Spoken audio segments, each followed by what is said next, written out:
sprint with the left hand. Enriquez is there for the foot. There for the putback. Pero libre si Castor for the corner three. Jared Castor hits that three-pointer. Sabi niya si Flores, laro lang ng bata kumatake at 12 na.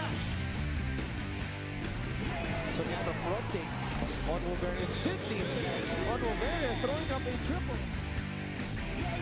Recoletos is not known as a three-point shooter. Pero itong si Cross. Hirap mapasok ito ng Letran Heights.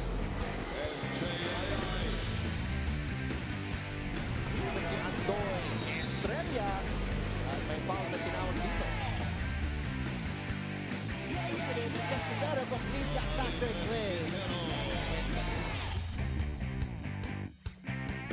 Drops it down low to Ilagan. Ilagan for three. Ilagan is on fire. Long distance three. Ginamitan pa ng bantay. Lista mo na.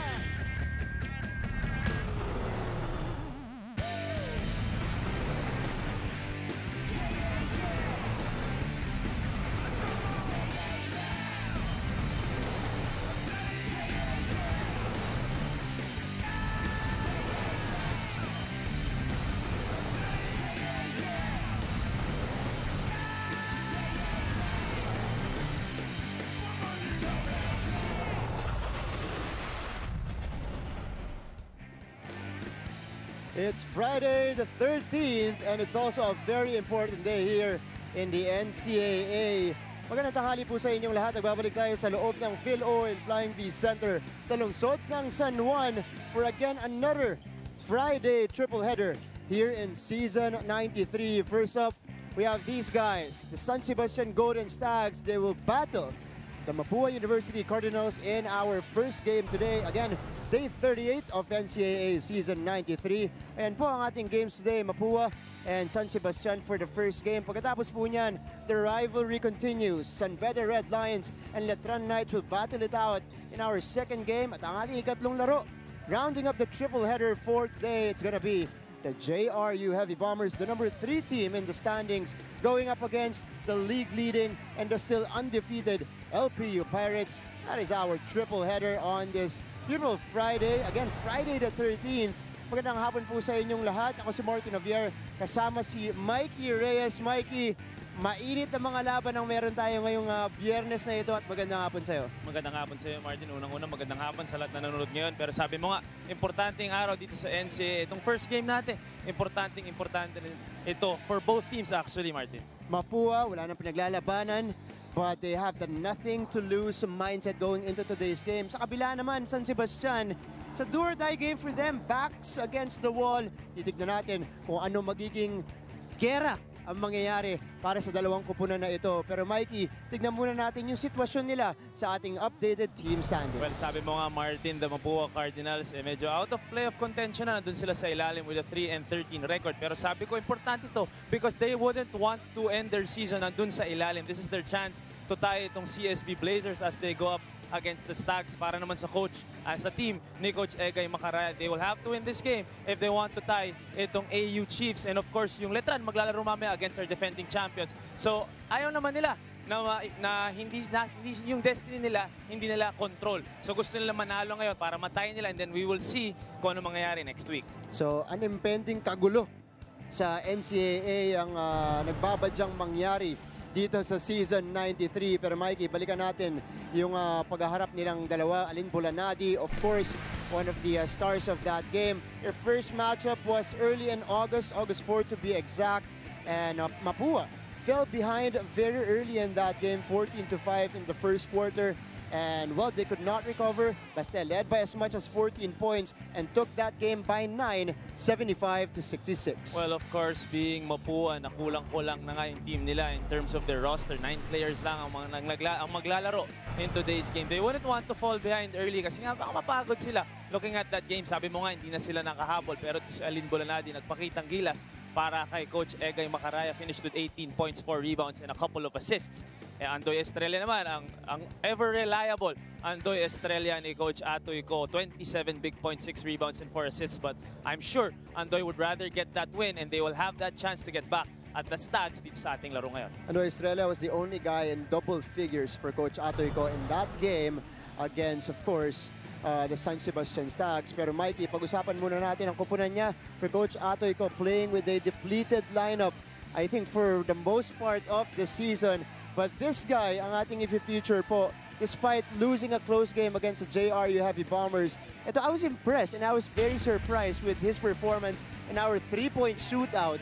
At doon sa laro nila against JRU, nagpakawala siya ng maraming tres. Well, of course, usually when you talk about the Mapua Cardinals, you always talk about Andoy Estrella, nandyan si Bunag, nandyan si Victoria. Pero itong si Orquiña, kumamada from the outside in their last game against, well, ironically, the Bombers, itong si Elmel Orquiña.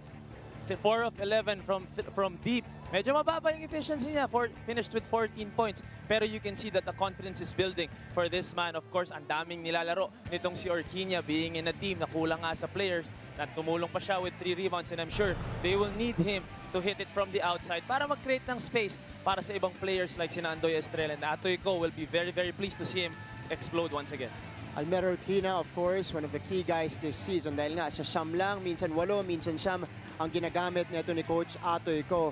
Pero doon naman sa kabila, ang kanilang makakalaban ngayon, ang gutom na San Sebastian College Recoletos Golden Stags who have lost 3 straight games. Their last one was against the Arellano University Chiefs, a very winnable game for them, but they did not come through. Pero nagpakita naman ng potential itong mga key players ni Coach Egay Macaraya, si RK Ilagan at yung kanyang big man na si JM Calma. Well, of course, hindi naman nila pwede isipin yung last 3 losses nila. Pero pag tinignan mo, tayo lang sila ngayon. It's their chance to tie nga itong Arellano. But dun sa 3 laro na, if only they got one of those, medyo lamang sila against Arellano and Letran.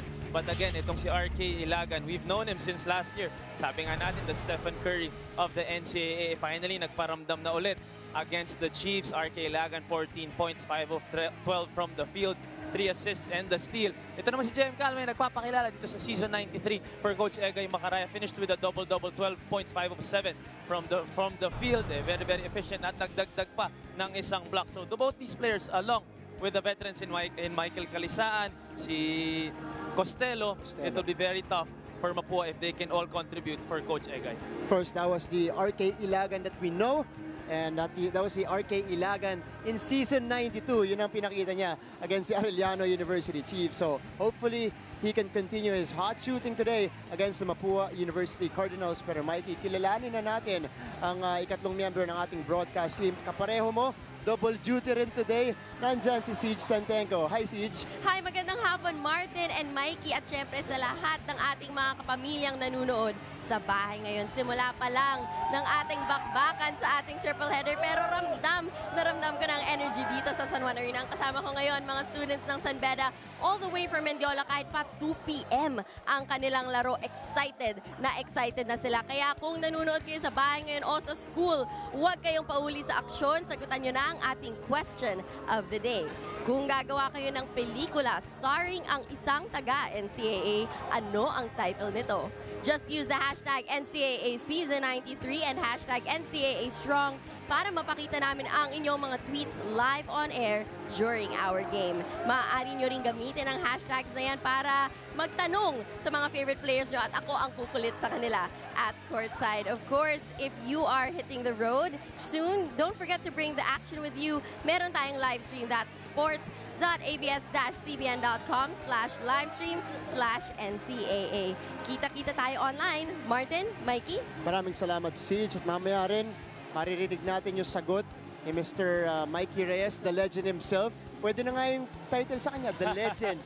Mikey Reyes, legendary in different aspects, on and off the court. Cooking. Pero Magsa-start okay na tayo, Marty. Naluto ko na. Pero sa ating pagbabalik, bakbakan na po.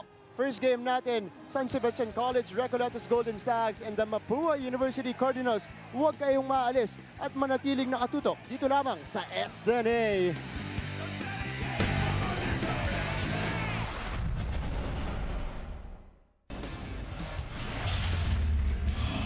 Andoy Estrella, point guard. Lawrence Victoria, point guard. Almel Orquina, shooting guard. Daniel Aguirre, forward. Christian Bunyag, center. RK Ilagan, point guard. Alfred Gayosa, forward. Alvin Capobres, forward. Jason David, forward. JM Calma, center.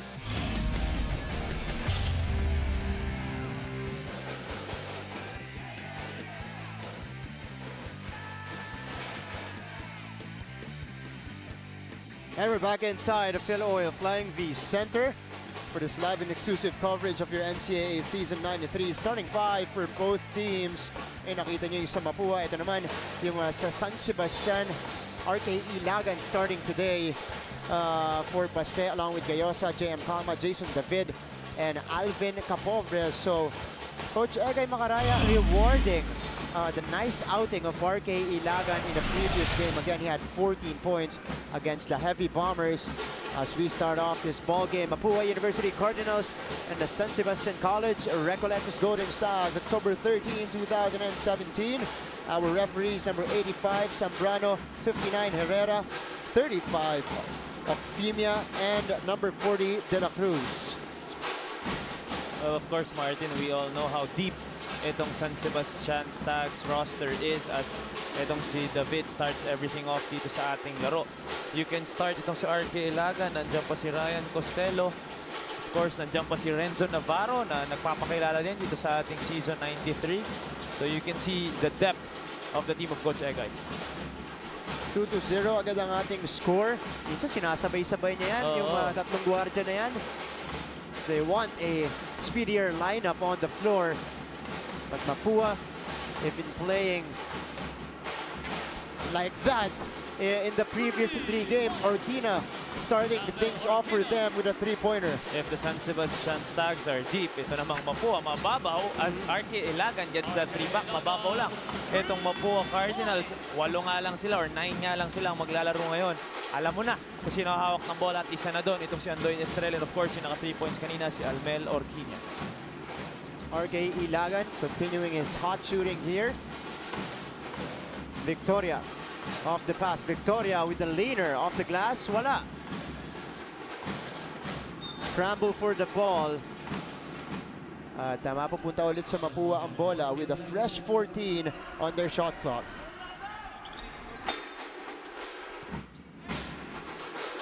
Again, let's remind the viewers, Mapua, of course, playing with a nothing-to-lose mindset. Samantala itong San Sebastian, do-or-die game because they cannot afford to drop a game if they want to stay in that Final Four race. Starting the season pa lang, alam naman ni Coach Atoy ko, medyo binaba niya expectations para sa team niya, knowing na ang daming ang nawala from last season. And of course, yung kanilang reigning MVP na si Olwell Oraime, nawala rin. So he was, binababa niya expectations for the Mapua community. They've had that mentality coming into the season, yung nothing to lose. Pero ngayon nga, literal, wala nang mawawala sa kanila. They're not vying for a Final Four spot. Pero ayaw naman nilang maiwan dun sa ilalim. So if they can win this game, matatayin nila yung St. Believe na nanalo yesterday. Interesting for Mapua. 11 players silang in-line up ni Coach Atoy ko. Na-injure pa yung dalawa eh. Oo. At least 4 na player nga ang na-injure sila sa kanila this season. Pelayo, si Magpoo, Estrella, tsaka ang very recent na may injury, si JP Nieles. I think the least players that they've had in a game are 7, if I'm not mistaken, 7 or 8. So to be able to go compete in the NCAA with only 8 players, kahit sabihin mo talo, admirable yung mga ganon. This Orquina from the corner. Masyadong malakas yung tres niya. Ilagan taps that ball to himself. Ilagan on the break. Binigay kay Calma for the layup. You gotta love this version of RK Ilagan. Itong pagka-aggressive niya dito early. Nakadalawang tira yan from the outside. 1 of 2 from the 3-point line. At dito, inatake niya. Nakuha niya yung rebound.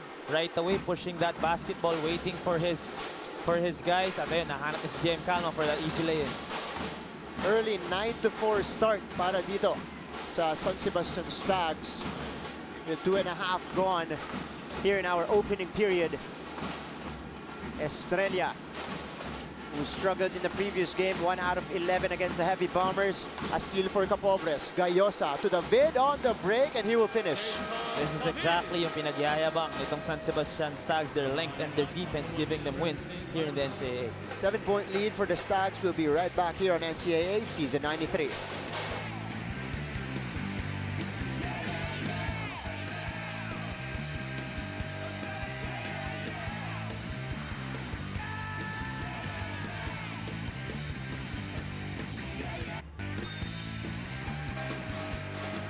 Balik aksyon sa NCAA Season 93, and I was mentioning Ando Estrela's performance against JRU. Struggled from the field, but he dished out a lot of assists and distributed very well for the Cardinals. Of course, Andoy Estrella being the veteran that he is, he knew na medyo minamala siya on the offensive side.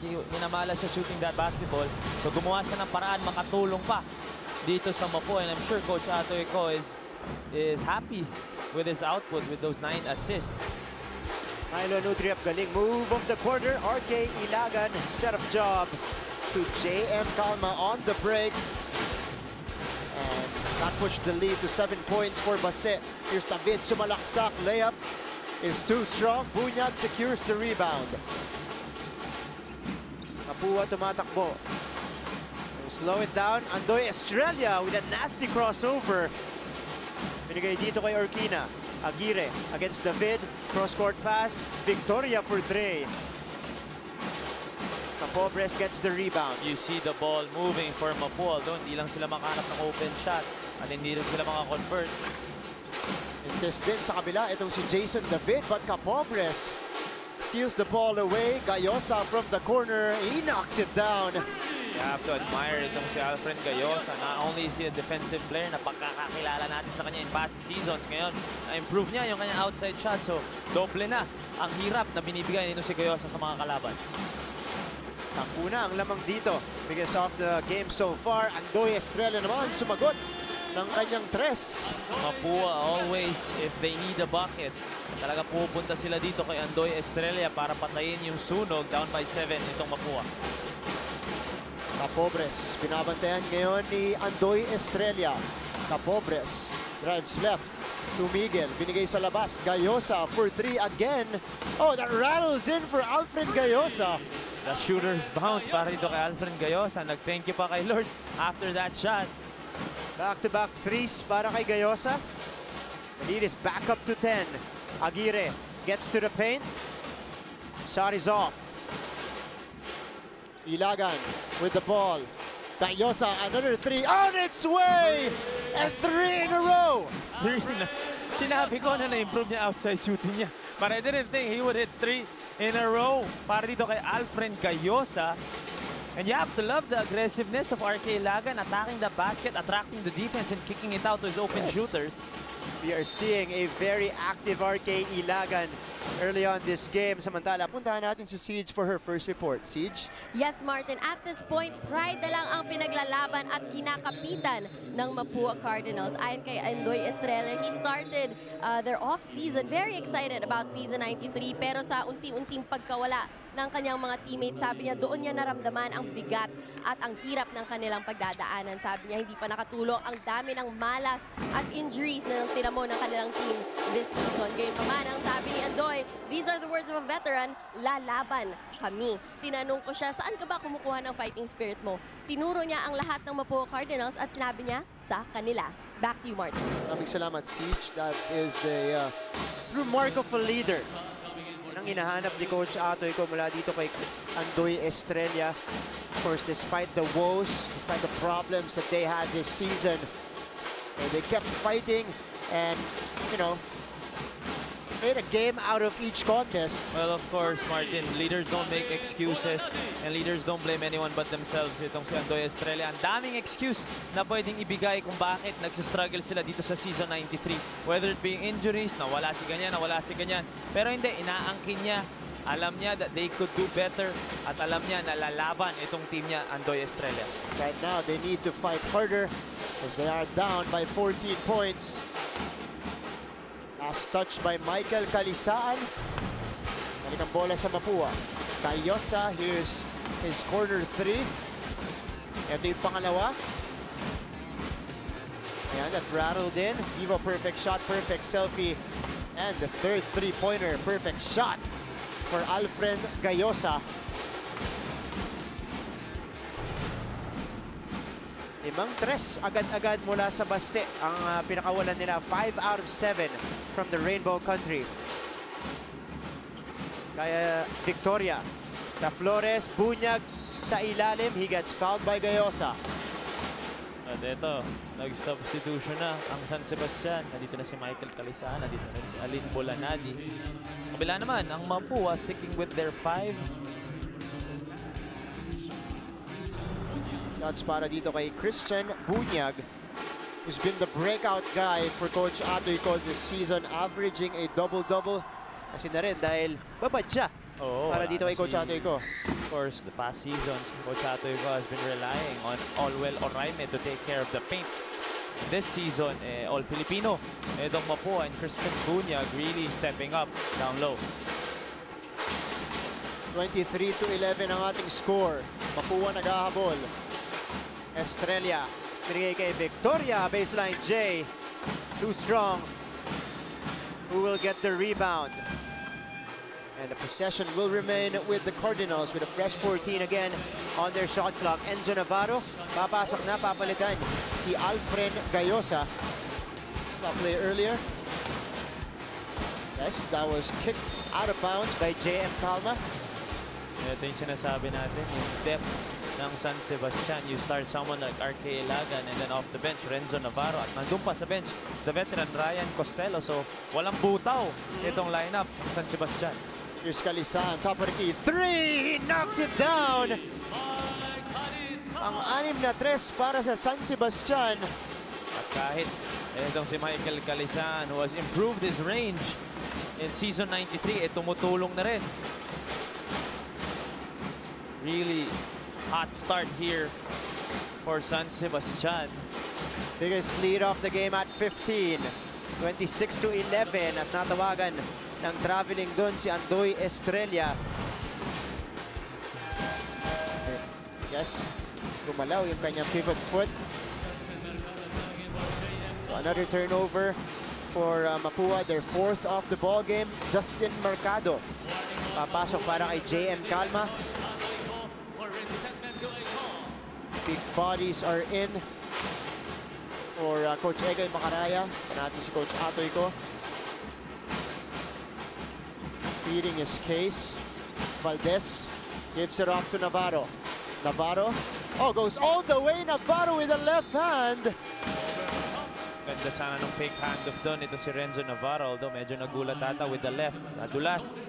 But nice move there for Renzo Navarro. 15-point lead, biggest off the game again for the Stags. Magbabalik ang NCAA season 93. Back for more of your season 93 action. And last game against the Arellano Chiefs, Michael Calisaan did not score a double-double, was limited to 7 and 8 in that game. Of course, Michael Calisaan showing us his true potential last year. Nahirapan makarecover to si Michael Calisaan after that accident na nangyari ng off-season. Pero this year, 100% na ulit Michael Calisaan. Although struggling nga against Arellano, but you can see his feet are moving well, his body looks good. And of course, siya nagkumakamada din talaga para dito sa San Sebastian.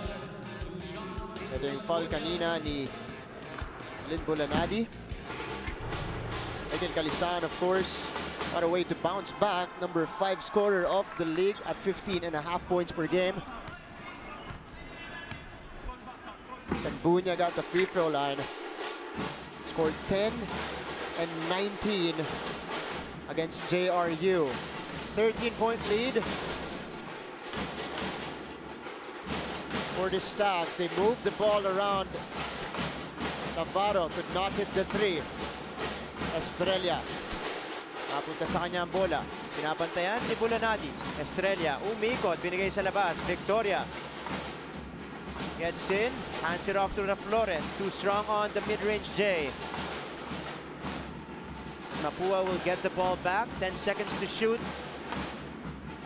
Estrella against Valdez. Estrella on the pull-up. Oh, he knocks it down.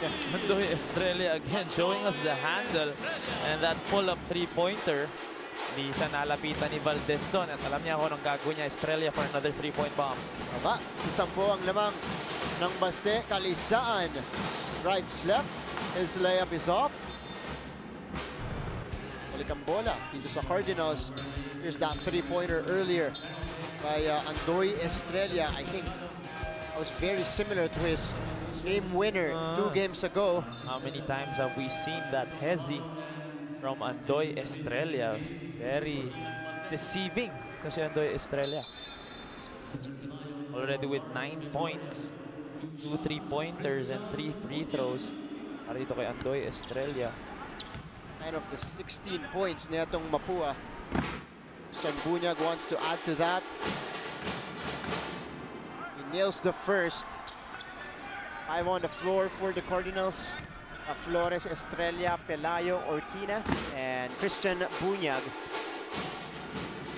Kabila naman ang kanilang kapitan, si Ryan Costello, ang veterano. Coach Ekay Macaraya pumasok na. David drives right, Costello. They swing it to an open Kalisaan. Could not hit the 3. Balik ang bola sa Mapua. Ito yung defensive 5. Or at least 3 of their best defenders na nasa loob ngayon for San Sebastian. Si David na lang ang nakaupo, the lengthy defenders of San Sebastian. Estrella. Binigay kay Orquina, wide open for 3. No good. Bulanadi gets the rebound. David pull up 3 off the glass. No good. Mercado with the rebound. Balik kay David. They will go back outside to Costello. 7 seconds to work with. Bulanadi against Pelayo. Binigay kay Costello on the step back 3. Short. Oh, Kalisaan, another offensive board. Pero tatawagan siya dito ng traveling violation. The one thing Mapua cannot let San Sebastian do is to outwork them. 2 offensive rebounds there for San Sebastian. Fortunately, nag-traveling doon. Itong si Michael Kalisaan. And also, yung mga turnovers nila, they have to watch out for that. Costello, oh, nice pass inside to Kalisaan. Costello to Kalisaan, how many years have these two been playing together? Knowing exactly where the other guy will be. Costello finding Kalisaan. Half minute remaining in the first period. 10-point lead for the Stags. Pelayo. Lumapit si Cedric Pelayo. He gets blocked from behind. Costello, go ahead pass. Flores right there to break the play. Orquina, sees an open Bunyag underneath. Bunyag doing a good job running the floor. At ito, dumidikit pa rin ang Mapua, only down by 8 with a few seconds left. A shot for David. Oh, he gets it through. Pag minalas nga naman, Martin. Mapua cutting that lead to 8, but that last second 3-pointer para dito kay David. And yes, that will definitely count for the Stags. Releasing it with 1 second left. And that's their 7th 3-pointer, Martin, only in the first quarter. Nagpaulan agad-agad itong San Sebastian. They now lead it again by 11 points. 31-20, their leading scorer. Na nagpukol ng 3 sunod-sunod na 3 kanina, si Alfred Gayosa, 11 points in the first. Sa kabila naman, Andoy Estrella, the veteran leader of Mapua, leading the way with 9 points. Kasunod niya si Bunyag with 8 and 5 after our opening period. Highlights, nice pass Costello to Kalisaan, one of the last plays we had in the first. Again, our score 31-20. Second quarter action when we come back right here on NCAA Season 93.